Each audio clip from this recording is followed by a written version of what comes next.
संगीता एक 18 साल की बहुत अच्छी लड़की है। पिछले साल माँ के गुजरने के बाद उसने घर की सारी जिम्मेदारी अपने कंधे पे उठा ली है। लेकिन एक दिन अचानक उसके पिताजी श्रीधर दूसरी शादी करके नई बीवी के साथ घर आए। संगीता, ये तुम्हारी माँ है, अब ये तुम्हारा ख्याल रखेगी। पिताजी की बात सुन के संगीता को बहुत बड़ा झटका लगता है। उसके और पिताजी के बीच कोई तीसरा आए, ये बात उसे खटकती है। वो अपने पिताजी के साथ बहुत बेरुखी से पेश आती है। मैं अपना ख्याल खुद रख सकती हूँ पिताजी। संगीता नाराजी से कॉलेज चली जाती है। उसका व्यवहार देख के श्रीधर और सौतेली माँ थोड़े दुखी हो जाते हैं। आप बुरा मत मानिए, हमारी शादी के बारे में उसे पता नहीं था। थोड़ा वक्त जाने दीजिए, सब ठीक हो जाएगा। संगीता बहुत सुस्वभावी लड़की है। जी, कोई बात नहीं। दिन गुजर रहे थे। संगीता और उसकी सौतेली माँ के बीच का तनाव बढ़ रहा था। संगीता, कॉलेज से जल्दी घर आया करो। अब क्यों मेरी लाइफ में ताक-झाक कर रही है? अपना काम देखिए। वही तो कर रही हूँ बेटा। ठंड का मौसम शुरू हो रहा है, अंधेरा भी जल्दी हो जाता है, इसलिए ये स्वेटर तुम। बस कीजिए ये प्यार का नाटक। आप मेरी माँ की जगह कभी नहीं ले सकती, ये याद रखिए। संगीता अपनी सौतेली माँ को एक्सेप्ट नहीं कर पा रही है। उनकी हर बात से उसे गुस्सा आता, फिर चाहे वो उसकी भलाई के लिए क्यों न हो। पता नहीं क्या समझती है अपने आप को, हर बात में दखल अंदाजी कर रही है। ये खाओ, ये मत खाओ, ये करो, वो मत करो, ये कपड़े पहनो, घर जल्दी आओ। I just hate her. Sangeeta की सौतेली माँ का पेशेंस भी अब धीरे धीरे खत्म हो जाता है और अब दोनों में रोज नोकझोंक होने लगती है। भलाई का तो जमाना ही नहीं रहा। कितना भी किसी के लिए करो, उसे उसकी कोई कीमत ही नहीं होती। क्या हर सौतेली माँ बुरी होती है? हाँ, बिल्कुल ठीक कह रही हो बहन। ये लड़की है ही नकचड़ी, बड़ों से बात करने की जरा भी तमीज नहीं है इसे।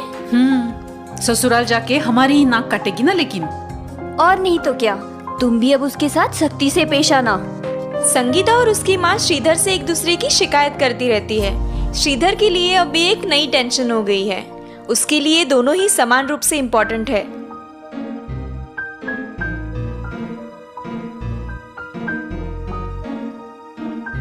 सुनिए, आप जरा अपनी लाडली को समझाइए। मेरा कहा बिल्कुल नहीं मानती। मैं क्या दुश्मन हूँ उसकी? आप शांत रहिए, मैं उससे बात करूंगा। वो तो आप पिछले कई दिनों से कर रहे हैं। कुछ फायदा हुआ? श्रीधर को समझ नहीं आ रहा है संगीता और अपनी पत्नी को कैसे समझाए। संगीता अपने मामा मनोहर के काफी करीब है। कुछ दिन के लिए उसे मामा के घर भेजता हूँ, मूड अच्छा हो जाएगा उसका।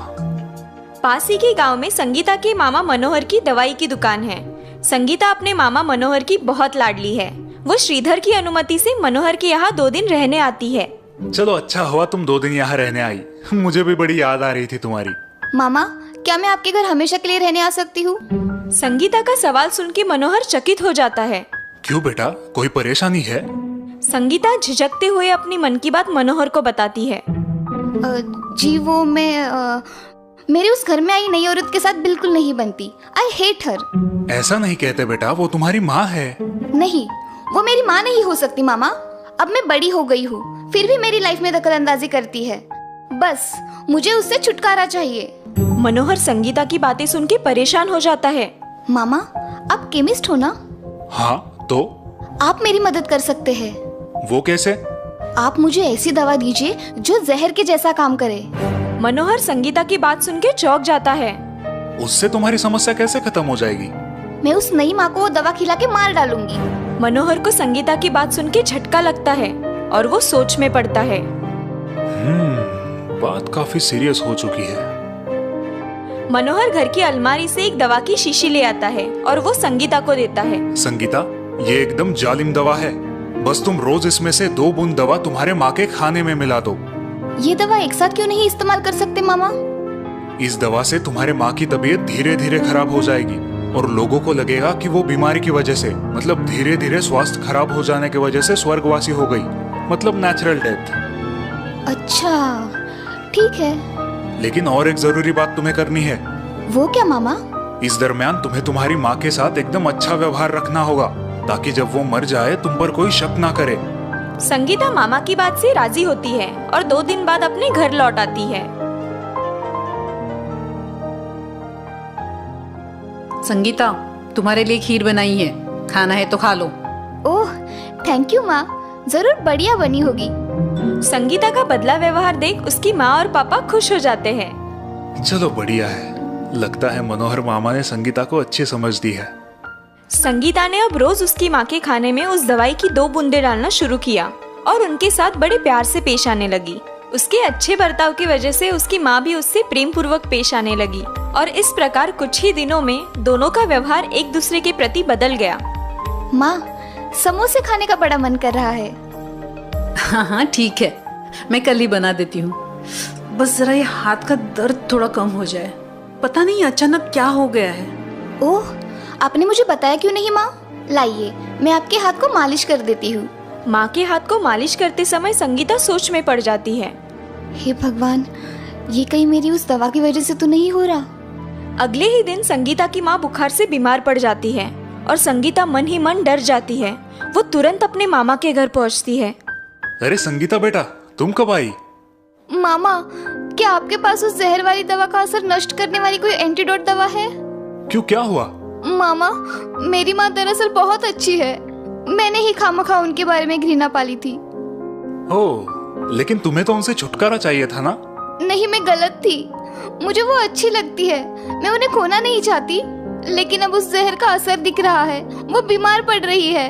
प्लीज उस जहर का एंटीडोट दीजिए। कौन सा जहर? जो आपने मुझे दिया था माँ के खाने में मिलाने के लिए।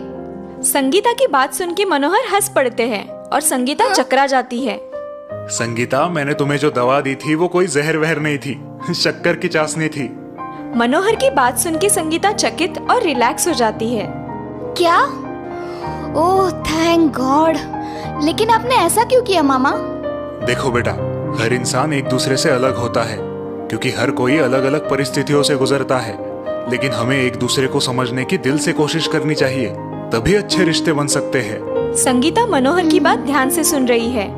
और जब कभी अपने ही लोगों के बीच तनाव आ जाता है, तब उनसे जुड़े हर किसी व्यक्ति की यही कोशिश होनी चाहिए, वो दोनों परिचितों को शांत रहने का सुझाव दे और उन्हें सही दिशा दिखाए। बस मैंने वही किया। संगीता मामा को धन्यवाद देके तुरंत अपने घर निकलती है। जिंदगी में पहली बार जहर की वजह से रिश्ता जुड़ते देखा है, ना कि मरते हुए, वरना जहर तो मारने के लिए ही बदनाम है। अगर ये वीडियो आप लोगों को अच्छा लगे तो इस चैनल को लाइक और सब्सक्राइब करना ना भूलें।